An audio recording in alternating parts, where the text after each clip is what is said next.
Bien, merci Nathalie de nous accueillir chez vous dans ce magnifique centre d'appel, c'est ça? Centre d'écoute. Centre d'écoute, ah oui, d'écoute. pas centre d'appel. Oui, c'est pas la même chose. Non, c'est pas la même chose. C'est pas 9 heures. Mais non, mais je trouve ça intéressant quand même comme lapsus de ma part, parce que effectivement, c'est complètement méconnu. Qu'est-ce que tu peux m'expliquer? Qu'est-ce que c'est exactement? Bien, un centre d'écoute, c'est là justement pour écouter les gens, donc pour les libérer d'un poids qu'il y aurait sur les épaules, des choses qu'ils auraient à nous raconter qui sont hyper douloureuses pour eux autres ou difficiles à vivre, puis qui ne se sentent pas capables de compter à l'intérieur de leur entourage parce que, bien souvent, les gens qui nous entourent, c'est pas les meilleurs écoutants qu'ils souhaitent. C'est un peu ça. Se confier à un inconnu, c'est moins intimidant que se confier déjà à quelqu'un qu'on connaît. Tout à fait. Il y a comme un peu de... La couche de jugement n'est pas là. Ou alors la couche de « je vais t'aider, c'est pas grave », puis tasser ça en dessous du tapis parce qu'on n'est pas capable de voir l'autre souffrir. Exact. Hein? Exact. Tout à fait. Tout à fait. C'est vraiment là qu'on ne veut pas s'en aller. Donc, nos bénévoles sont tous formés à l'écoute active. Donc, on parle là-dedans des valeurs comme le non-jugement, l'accueil, l'empathie, etc. Fait qu'un peu ce que tu viens de nommer. On ne veut pas qu'ils jugent les personnes qui vont écouter. Fait qu'ils sont vraiment dans l'écoute. C'est vraiment ça qui est le plus important. Moi, je trouve ça vraiment fascinant. Je serais dans la catégorie d'âge qui pourrait en bénéficier parce que ça commence à 50 ans, c'est ça? Tout à fait. Oui. Ouais.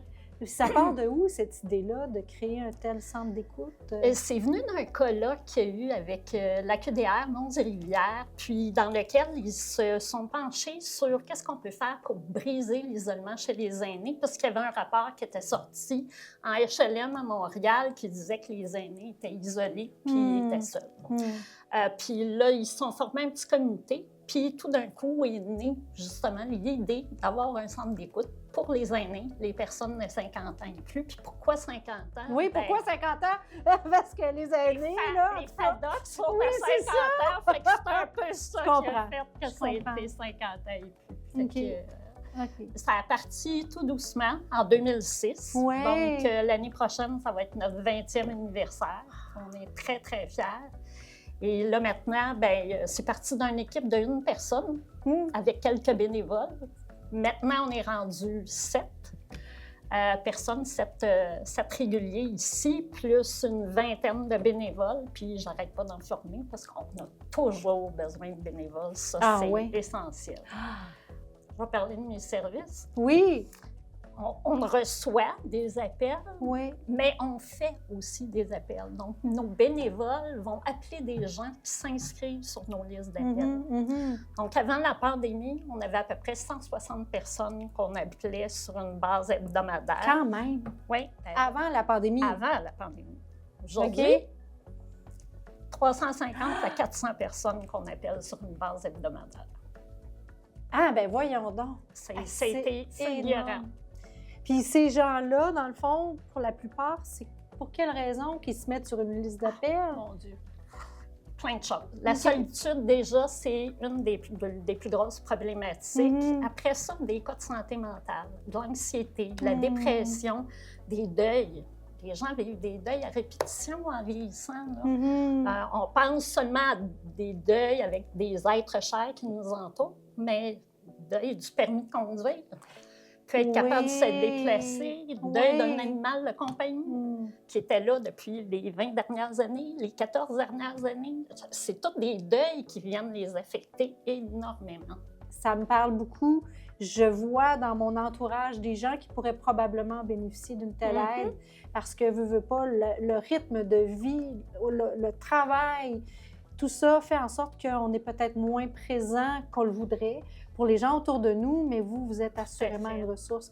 Bien, je te remercie, Nathalie. Je vais continuer avec une autre Nathalie. Bien, ça me fait plaisir. Dans ton équipe. Mais merci beaucoup, puis félicitations pour ce travail essentiel. Merci infiniment. Merci.